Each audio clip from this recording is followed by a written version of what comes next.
Well, Chandra Crawford, welcome to the show. Thank you.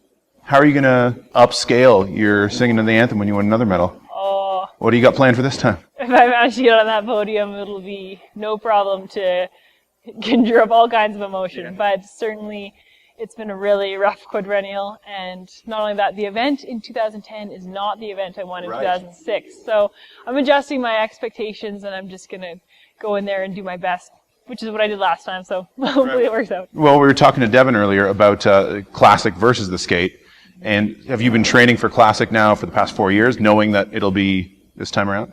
I've been working extremely hard on my classical technique, and it's so different from skating that I've had all my success in. Right. But at the same time, I just have that work ethic that maybe I won't hit it at the right timeline, but I know that over time I can get the hang of it. Tell people about skate versus classical for those who don't know.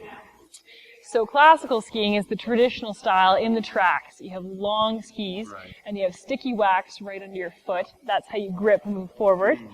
And then in skate skiing, which was only invented in the 80s, you have your legs out in a skate motion. It's a lot more powerful. The skis are shorter, the boots are bigger, and the poles are longer. So you have completely different equipment. And certainly we see people specializing a little bit in the techniques. Because I did biathlon for most of my formative years. I did biathlon for 5 years. So in biathlon, you only do skate skiing. Because you're skate skiing and you're shooting, so you don't do classical. So I feel like my relative age in classical might be a little younger because of all that time I spent skating. So I'm just catching up. Yeah, why'd you stop biathlon? Had enough shooting guns? I had to stop biathlon because I couldn't hit any of the targets, and it was so grating. It's a really hard sport, but my younger sister does biathlon. Right, I heard. She's 5 years younger, and she just made the Olympics. Nice. So we're... Got a little dynasty starting here. Yeah, I hope so. 2010 sisters. We're super thrilled, and she's really better with the targets than I am, so it's a good deal. Well, that's a good thing. Yeah, really focused. I know athletes kind of get special accommodations to get into other sports kind of thing. Are you looking forward to... I know you're looking forward to compete, but is there anything else you're looking forward to go see? I'll definitely want to catch my sister. And similarly to the Canmore layout, the biathlon and cross-country stadiums are only a few hundred meters apart. And the race days alternate, which my parents were really relieved about. So they can catch me and then her, and I'll definitely be able to catch one of her races. And that's what I'm excited about. I'm also really excited to go to the opening ceremonies because I've never been, and Nordic athletes, we usually just say, no, we can't do it. It's too much standing, too much... everything, germs, but germaphobes. But in this instance, my race is not till the 5th day, so I'm able to go to the opening ceremonies, and I'm really looking forward to it. That's fantastic. When you're skating, or skiing rather, skate skiing, classic skiing, whatever it happens to be, are you listening to music? Do you have anything pushing through, or are you just kind of listening to nature and just trying to think, focus all the way?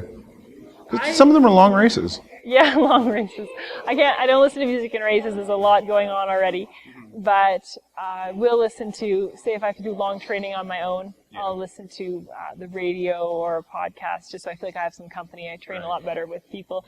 But when I'm going hard, it's usually just the pounding of my heart and my breathing that keep me completely focused on doing each stride, and that's all the motivation I need. Fair enough. You won gold in the sprint. Are you just doing sprint this time, or are you doing the longer races too? I'm looking at definitely doing the sprint. It's a classic sprint on the 17th. I'd like to be in the sprint relay, but our team is really strong right now, so might be in that. I'll definitely be in the women's traditional 4x5 kilometer relay. And then, who knows, I might be able to hang on for a spot on the 30K in the last day. You got a busy week. 2 weeks. 2 weeks, yeah, that's true. Yeah. Is now that you've won a medal, I wonder if the quest for the first, does it become addictive, or is that quest for the first really, everything you've dreamed of? Or do you just want more and more? Yeah, that's a great question. No, performance is an addictive experience. Performing and that high of success is really a wonderful feeling. Certainly, I feel, though, that even every day, every struggle is rewarding. Like the journey. This is what happened when I won the Olympics. I stood on the podium and I can't believe it. It is the journey. Yeah. It's not the destination. This is a good day. But every day that I just busted along with my friends and hung over my poles, gasping for air, and gave a high five is also really satisfying. So I'm really enjoying the pursuit as it comes. Cool. And one last thing, tell us about Fast and Female and what that all is and everything about that. Fast and Female is an organization I started before I'd even won my gold, because I just have so much enthusiasm for sport. It kind of spills over and I have to share it with everyone. And then I really feel that young women have a lot to gain from being physically active. I would have an organization for boys and girls, but I really feel that we need to do something to counteract all that negative propaganda and body image issues that young women suffer. And I think being physically active is a big part of the solution. For sure. So Fast and Female, we have events all across the country. We have 2 goals: spread the love, just participation, and the second goal is dominate the world. So, small goal, you know. Just so modest. Yeah. We have grassroots, we have elite level, and we have the connection between the two. The role models will inspire the young girls, like I was inspired by my role models, and rise up and then, fire up the next crowd. Who were your role models? I was really inspired by Becky Scott and Sarah Renner.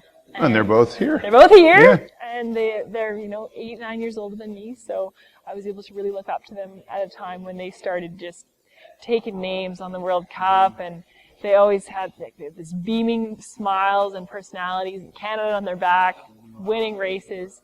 It really seemed like a great deal. Yeah, speaking of Canada on your back, I'm seeing this jacket they just gave you for the team, and it's not red. A little surprised. I'm sure there'll be enough red stuff happening. Everything else is red. I like it. Well, thank you very much. Appreciate it.